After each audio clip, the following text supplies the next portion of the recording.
why don't you tell me a little bit of kind of like your involvement with your country and what you're doing and what you think about the whole thing? Well, first of all, thank you so much for having me. And I don't know if you know, but you don't know, I'm here with a Polish team, a la American team, a la Colombian team. But I'm very thankful to Polish people for everything they have done for Ukrainians. Because when the war started, Poland was the first country who accepted all of the Ukrainian refugees officially, provided help, provided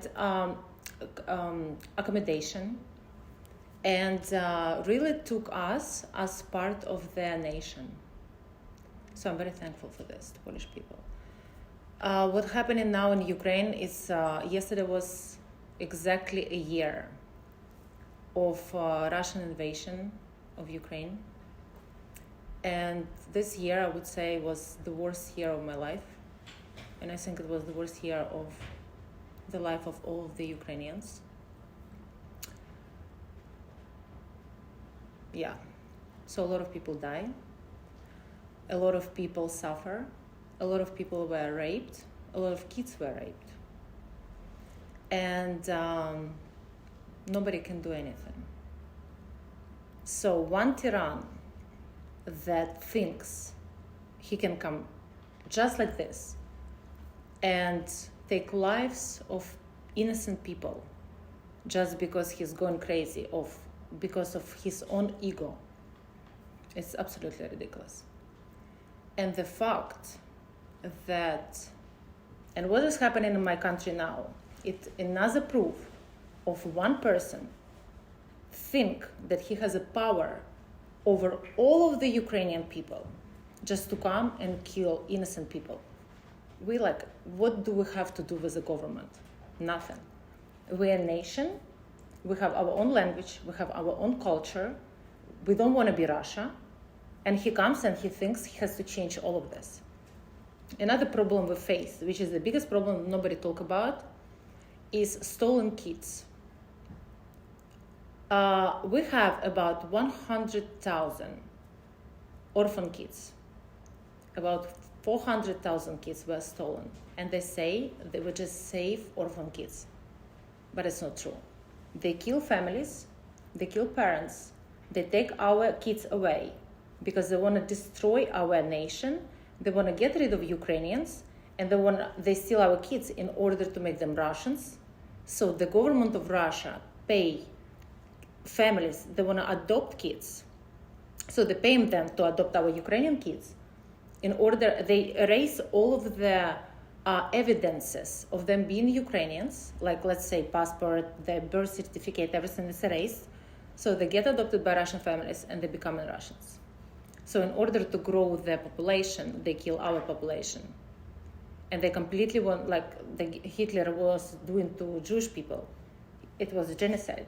So exactly the same what Putin does to my country now. And unfortunately, a lot of people think keeping neutrality is okay. Like you today said. It doesn't touch you, you think you're not involved, and you have nothing to do with this. I think the world has had a chance through unfortunate events to see how strong the Ukrainian people are. Everybody's shocked, huh? How beautiful I'm they are. shocked too. I'm shocked, yeah. I know. President Zelensky, man of the century, in my opinion.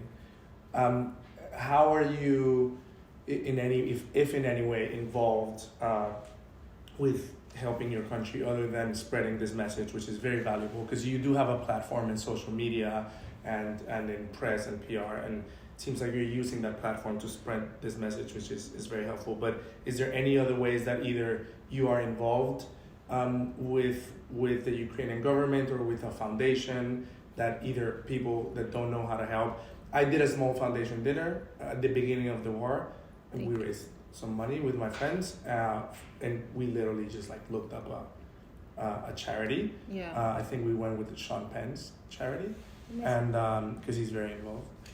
But if you are involved, can you tell us a little bit of how you are involved or how people can help? Well, yeah, I've been involved pretty much from the day one. First of all, I was doing Milan Fashion Week when the war started, when my family had to run. When I lost them for 2 days, I didn't have any contact. I didn't know if they're alive. I had a contract with a brand, so I had to work. Because for me, it didn't make any sense to go to the country where is the war, I don't even know what to do. So instead, I decided to stay and, make my money, not to cancel my contract. I had to post. I went through hell during these days. I was crying, I was working, I was crying, I was working, which is okay, every Ukraine was crying and working, but or running, whatever. So while my family was running, all this like charity organizations had to get involved, like Red Cross and all this I come back later to this. But first, the brand I was working with, they didn't break contract with me. They gave me time to figure it out when my family is like a couple of days off. They donated 50,000 right away to Ukraine, UNICEF.